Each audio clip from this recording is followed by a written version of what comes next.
Uncharted 2 Among Thieves is one of the most anticipated titles of the year. We met with Naughty Dog creative director Amy Hennig in the final weeks of production as Nathan Drake sets his sights on his next epic adventure.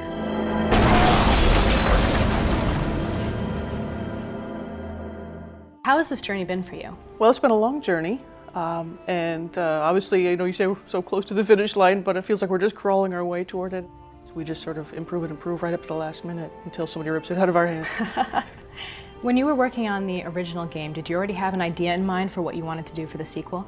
The main thing we knew is that we didn't want it to seem like it was Uncharted 1.5. We wanted to say, well, what can we do that's going to upset people's expectations in a good way? What's totally different? Well, right, what's the opposite of, jungle? Well, the Himalayas and snow and Tibet, and saying, okay, well, whereas we really tried to get that jungle tech working last time, how can we get the snow tech and all the weather and the wind and the snow sticking to their clothes? So speaking of a new direction then, where does the storyline pick up?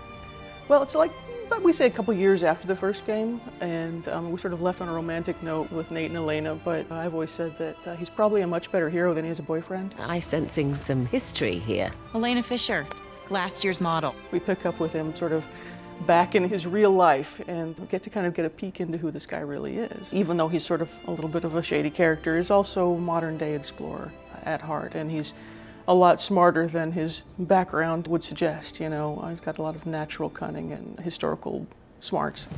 Is that so? Speaking of the actors, you did something really unique with the motion capture for this game. You used the voice actors actually as the motion capture actors. How did that change things? How did that make the game better? It makes all the difference in the world because you get all of those little overlaps and all those improvisations and the little reactions to each other. He can't go any further. We can't just leave him here to die. I think a lot of it has to do with the authenticity that the actors bring to it, and you only get that by having them together on the stage. When I figured out he was actually on to something, I thought you'd want to be in on the action.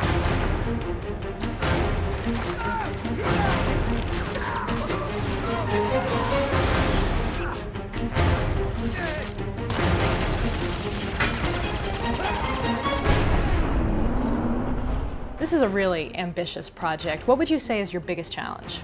By and large, it's just the fact that the game is just bigger and more ambitious. Just on the single-player aspects alone, it's a longer game than the previous single-player experience. The story itself, when I look at just the cutscenes, it's almost 100 minutes long worth of cutscenes versus less than an hour, I think, in the previous one, not counting all of the in-game storytelling that we're doing, even more so than in the previous game.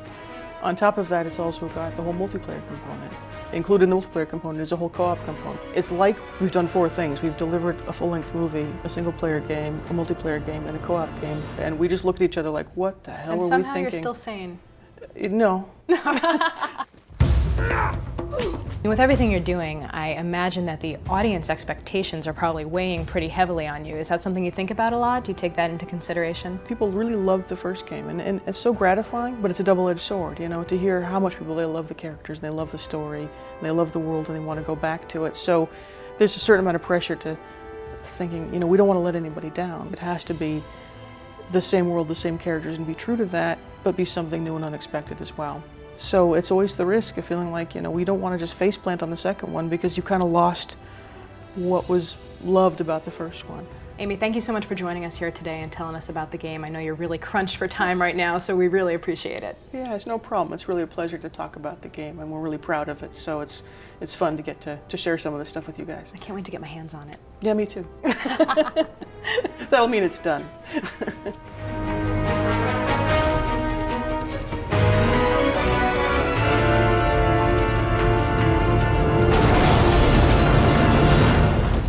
An epic adventure requires an epic score, and some of the biggest soundtracks in film history have been recorded right here at the scoring stage at Skywalker Sound.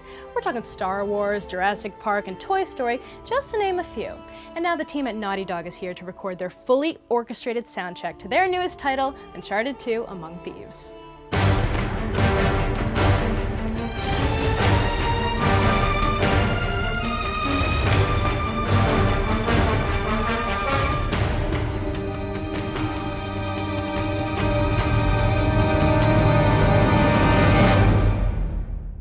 To live up to to the huge expectations for their long-awaited sequel, Naughty Dog doubled the size of the orchestra and brought back master composer Greg Edmonson to score the game's sweeping soundtrack. We caught up with Greg just before his final recording session was about to begin. The music for Drake's Fortune was really wonderful. What did you want to bring to the sequel?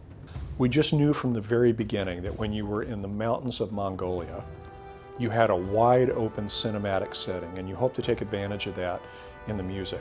You get a chance to go to a cinematic place that you can't if it's a smaller, more contained story. How big is the orchestra that you're working with? I imagine you must have a really huge team to be able to achieve the goals that you want. This game needed to have a bigger sound, and I watched it kind of blossom from the very beginning.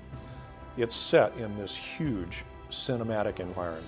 With all credit to Naughty Dog and to Sony, somebody ponied up the money to bring all these wonderful players. That's a luxury that most people don't get.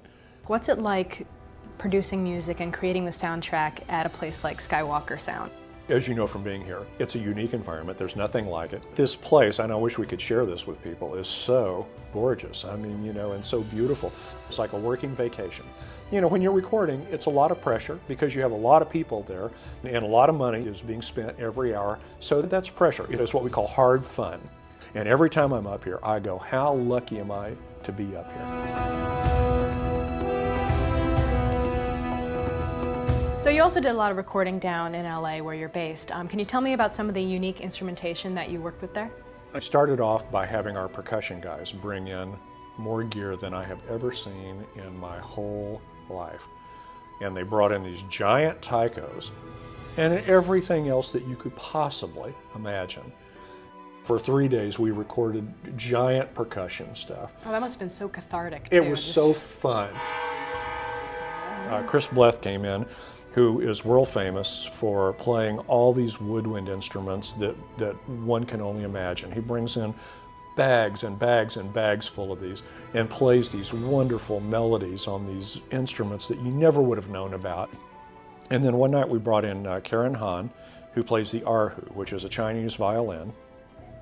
Fascinating instrument, very primal, thousands and thousands of years old, has 2 strings. It's an unusual sound. And we'd written these melodies, and then, she takes them and brings them to life. And it was just a joy. If you bring them in and you say, show me what you can do with this, because ethnic instruments by their very nature are limited in their scope. You don't know what scale they can play, you don't know what they can do. So you learn and then you adapt, but when you're working with somebody of that caliber, they make your job easy.